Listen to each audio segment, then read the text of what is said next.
السلام علیکم جی. حضوری بیٹھے کی طرف سے آپ کی خدمت میں ایک دفعہ پھر حاضر ہوں. آج جو میں آپ کو قرآنی وظیفہ بتانے لگا ہوں نا، یہ بہت ہی طاقتور قسم کا وظیفہ ہے، اور آپ اسے کسی بھی دن کر سکتے ہیں. بڑے کہتے ہیں جی جمعرات یا جمعے کو کرنا بہتر ہوتا ہے، تو ٹھیک ہے، آپ جمعرات اور جمعے کو کر لیں اس کو، لیکن میرے لیے سارے دن برابر ہیں. لیکن اگر بزرگ کہتے ہیں تو ان کی بات میں کچھ نہ کچھ وزن ضرور ہوتا ہے. لیکن ایک میں بات کہوں گا، آپ نے جس دن بھی کرنا ہے آپ نے عصر کے بعد. اور یہ میں نے آپ کو بتایا ہوا ہے ایک اپنے ڈیٹیل سے کہ عصر کے بعد کیوں کرنا ہے. اب یہ ایسا وظیفہ ہے کہ یہ کرنے سے کیا ہوگا، آپ کی تمام حاجات یا آپ کے تمام مقاصد جو آپ کے ذہن میں ہیں وہ اللہ تعالیٰ فوراً سے پہلے پورا کریں گے اس وظیفے کی برکت سے.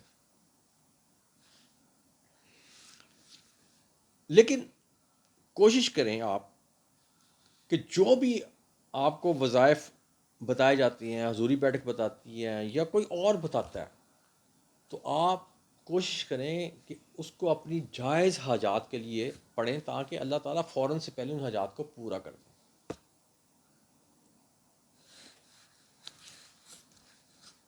اب ایک چیز تو سب کو پتہ ہے، اللہ تعالیٰ کی ذات ایسی ہے، غفور الرحیم کہا جاتا ہے اللہ تعالیٰ کی ذات کو، اس میں کوئی شک بھی نہیں ہے. تو بعض بندے جب مشکلات میں پھنس جاتے ہیں نا، تو اس کا مقصد نہیں ہے کہ اللہ تعالیٰ نے ان کو مشکلات میں ڈالا، نہیں، اس کا مطلب یہ ہے کہ وہ اگر مشکلات میں پھنسے ہیں تو اپنے اعمال کی وجہ سے پھنسے ہیں.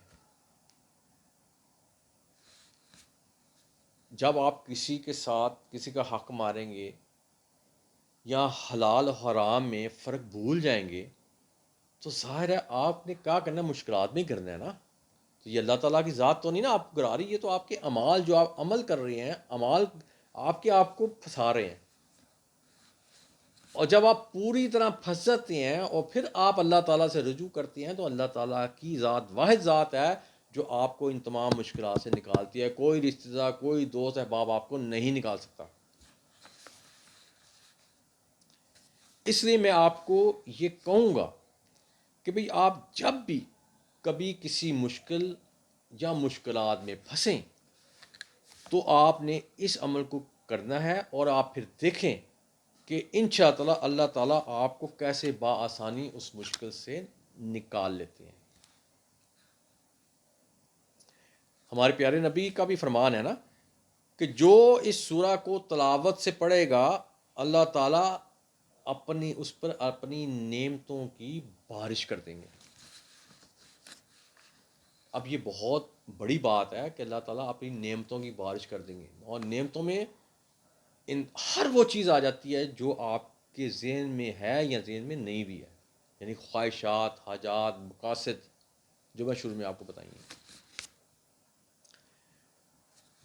اس سورہ کے اور بھی بہت سے، جب اس کا وظیفہ کریں گے تو اور بھی بہت سے آپ فائدے آپ کو ہیں.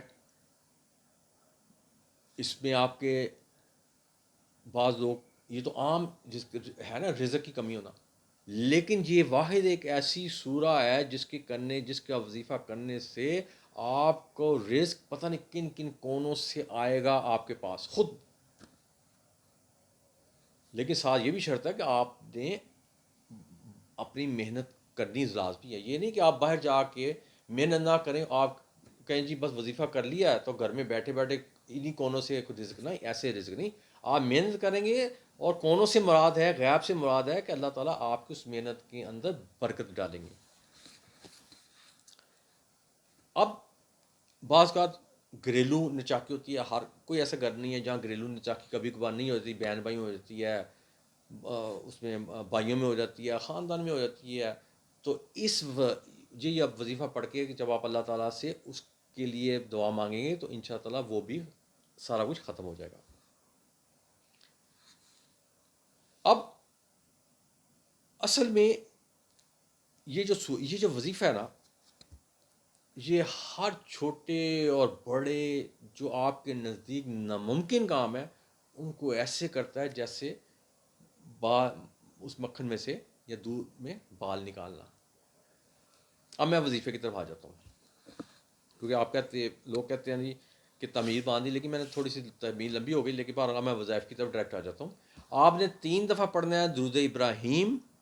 اس کے بعد آپ نے 31 ٹائمز 31 مرتبہ آپ نے پڑھنا ہے سورہ مزمل، اور اس کے بعد آپ نے پھر 3 دفعہ درود ابراہیم پڑھنا ہے، اور یہ آپ کا وظیفہ ہو جائے گا کمپلیٹ. اب اگلا کوشچن آپ کا یہ ہوتا ہے کہ اس کو ہم نے کتنے دن پڑھنا ہے. تو میں تو آپ کو کہوں گا کہ اس کو آپ کا حاجات آپ جو بھی ہوں پوری بھی ہو جائیں جب بھی ہو جائیں، لیکن آپ کم از کم اس کو 21 دن ضرور پڑھیں.